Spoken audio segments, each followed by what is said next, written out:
Nhân dịp kỷ niệm 250 năm thành lập quân đội Mỹ, ngày 14 tháng 6 năm 1975, 14 tháng 6 năm 2025, Tổng thống Mỹ Donald Trump quyết định tổ chức lễ duyệt binh hoành tráng lần đầu tiên kể từ năm 1991. Cuộc duyệt binh kỷ niệm 250 năm ngày thành lập quân đội Mỹ được lên kế hoạch tổ chức tại Washington vào ngày 14 tháng 6, trùng với ngày sinh của Tổng thống Donald Trump. Để chuẩn bị cho sự kiện này, quân đội Mỹ đã huy động hơn 6.169 binh sĩ, nhiều máy bay trực thăng, xe tăng, xe thiết giáp và thiết bị hạng nặng. Đây là dịp để Mỹ phô trương sức mạnh quân sự ngoạn mục. Quân đội Mỹ từng tổ chức một số cuộc duyệt binh rầm rộ.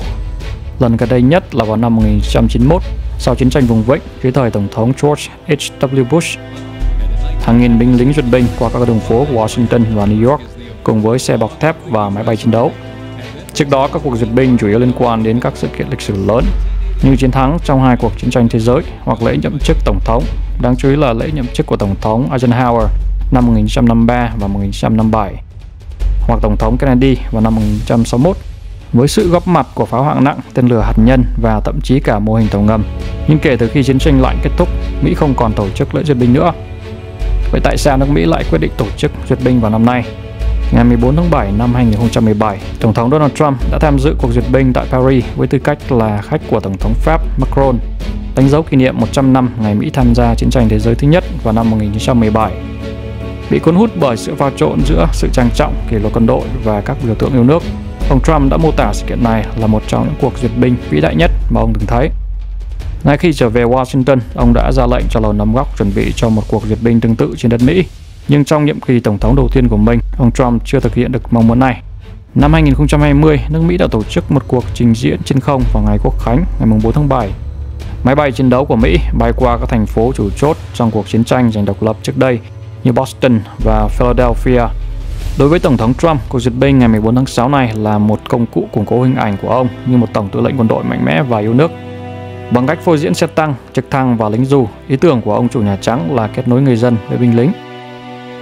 Để đạt được mục đích này, nhiều thiết bị quân sự tham gia lễ duyệt binh bao gồm 26 xe tăng M1A1 Abrams, 27 xe tăng chiến đấu Bradley, 2 xe tăng Sherman thời chiến tranh thế giới thứ hai, 8 trực thăng CH-47, 16 trực thăng UH-60 Black Hawk và 4 máy bay thời chiến tranh thế giới thứ hai. Cuộc diễu hành sẽ kể lại câu chuyện lịch sử của quân đội Mỹ, bắt đầu từ trận Lexington, trận đánh đầu tiên trong chiến tranh cách mạng và kéo dài đến hiện tại.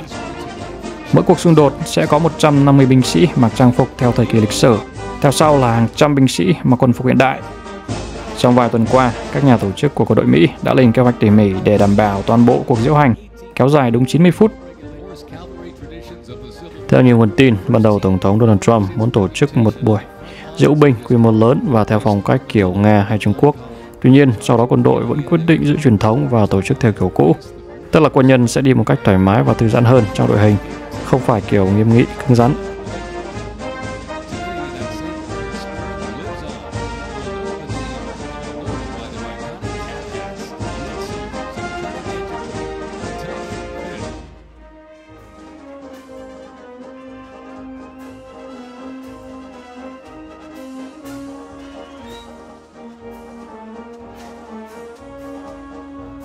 We continue on with more USA World War I rolling stock. This 1918 Dodge touring car was part of the legendary 1919 Transcontinental Convoy. 3,251 miles and 62 grueling days across the Lincoln Highlanders who served our nation during this time. When the Americans entered the Great War, our soldiers under the command of General Blackjack Pershing hit the trenches in the new standard.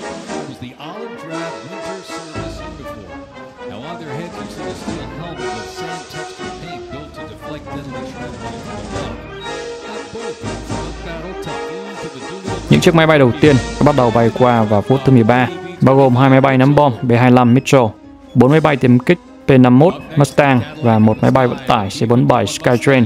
Những chiếc Skytrain trở nên nổi tiếng nhờ ba sọc trắng được sơn trên cánh và thân máy bay nhằm phân biệt với máy bay đối phương trong ngày 6 tháng 6 năm 1944, khi hàng ngàn chiếc Skytrain thả hơn 13.000 lính dù xuống Pháp trong chiến dịch đổ bộ lịch sử D-Day.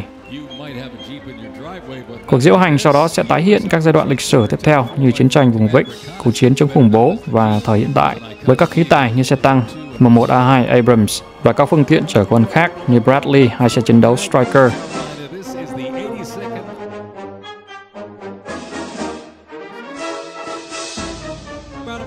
the 82nd Airborne Ceremonial Band. Troops needed more than words. They needed innovation. Uniforms evolved for every environment. But all in all, George S. Patton called the M1 rifle the greatest battle implement ever designed.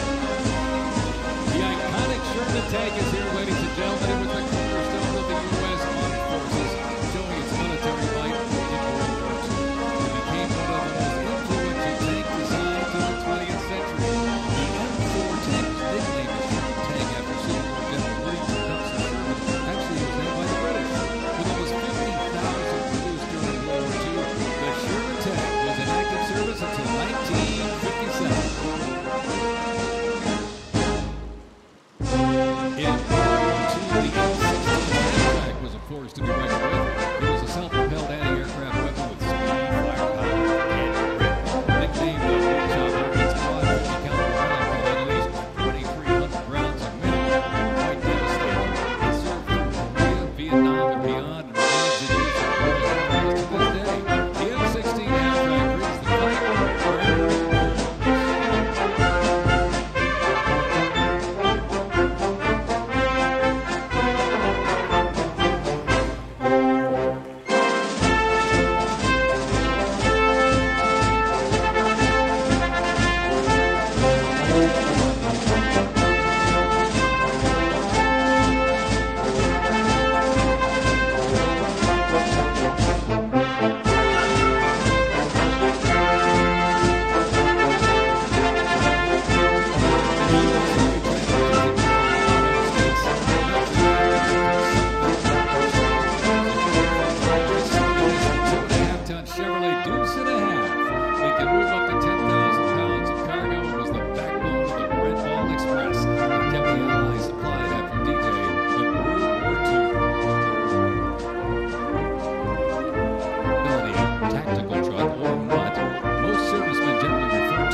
And a half, the M35H classic military transport truck was a mainstay of the U.S. Army for decades, particularly during the Vietnam War and Operation Iraqi Freedom. The Deuce and a half proved its value in export and medevac to close air support and reconnaissance. They brought the fight to the front and pulled the wounded to safety. The U.S. Cayuse scouted the terrain with unmatched agility. The Cobra, also nicknamed the Snake, brought serious firepower. Its slim design, as you can see here, helped it survive.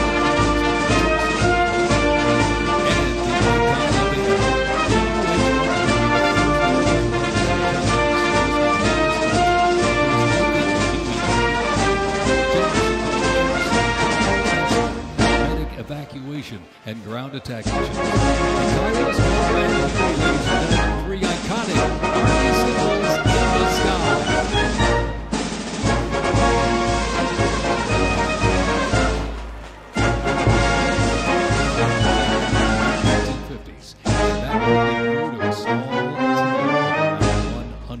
Soldiers, which then expanded to more than 600 over the next decade. As the war intensified, troops members quickly grew with the war between the South Vietnamese government and the communist insurgents. By January 1969,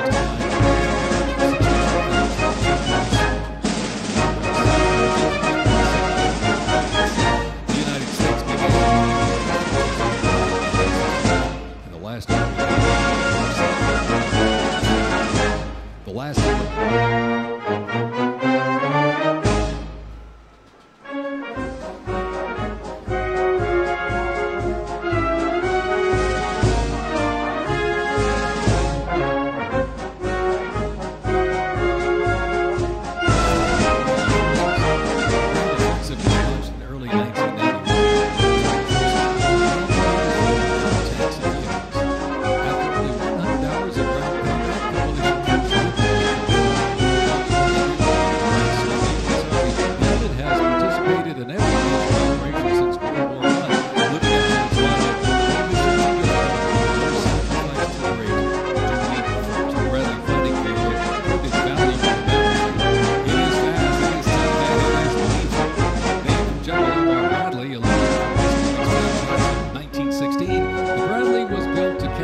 60s. Over the years, it's been upgraded to become a universal battlefield for Vietnam.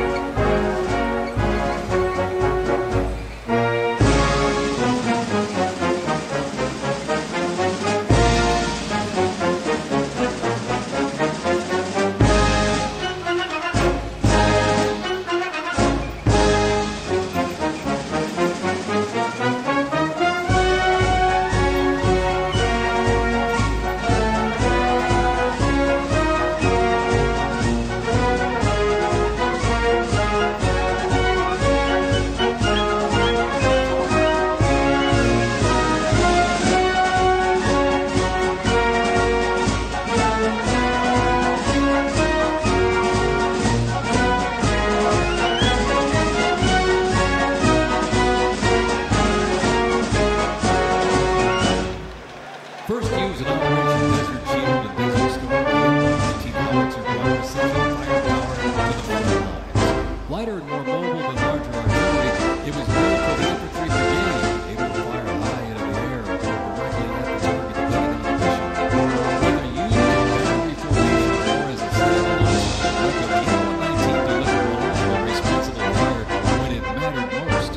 Still in service today, including on the front lines in Ukraine, it remains a trusted part of the Army's arsenal.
Vào phút thứ 48, một màn trình diễn không quân quy mô lớn bắt đầu với một loạt trực thăng bay qua, bao gồm UH-60 Black Hawk, AH-64 Apache và CH-47 Chinook.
Phần cuối của đoàn diễu hành đại diện cho tương lai của lục quân. Ban nhạc của Học viện Quân sự Hoa Kỳ tại West Point dẫn đầu hàng trăm binh sĩ tương lai, bao gồm các thành viên của quân đoàn huấn luyện quân sự Đại học Texas A&M. Các tân binh đang trong giai đoạn huấn luyện nhập ngũ ban đầu, cùng với các học viên từ Học viện Quân sự Virginia và The Citadel, một trường quân sự ở Nam Carolina. Phần cuối bao gồm 250 tân binh hoặc binh sĩ tái nhập ngũ. Khi họ tiến đến chỗ Tổng thống, họ sẽ quay mặt về phía ông, giơ tay phải lên và ông Donald Trump thực hiện nghi thức tuyên thệ nhập ngũ cho họ.